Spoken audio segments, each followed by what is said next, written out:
మనలో శివుడు ఉంటాడు, మనలో శివుడు ఉంటాడు అంటాం కదా మనం. మనలో శివుడు ఉంటాడు, అది మనం గ్రహించాలి శివుడిని అని అంటాం కదా.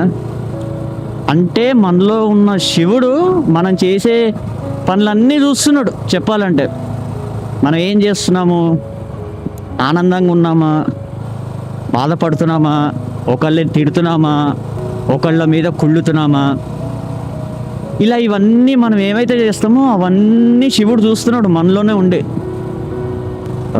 శివానుభూతి ఎప్పుడైతే మనలో శివుడు ఉన్నాడు అన్న ఒక అనుభూతి అయిందనుకో, అప్పుడు నువ్వు శివుడు అవుతావు. తెలుసా నీకు ఆ విషయం? అప్పుడు నువ్వే శివుడు అవుతావు. ఏంటి ఇప్పుడు శివుడు అవడం అంటే ఇట్లా మ్యాజిక్ లెక్క దేవుడు ఇట్లా ఇది తీసుకొచ్చి ఇట్లా గంగా వాటర్లోకి వెళ్ళి తీసుకొచ్చి కాదు. Magic is everywhere. ఇదంతా మ్యాజికే.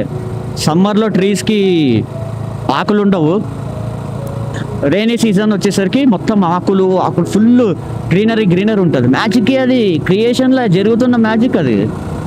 సో అలానే మనలో కూడా శివుడు ఉన్నాడని మనం నిజంగా గ్రహిస్తే మనమే శివుడు అవుతాం.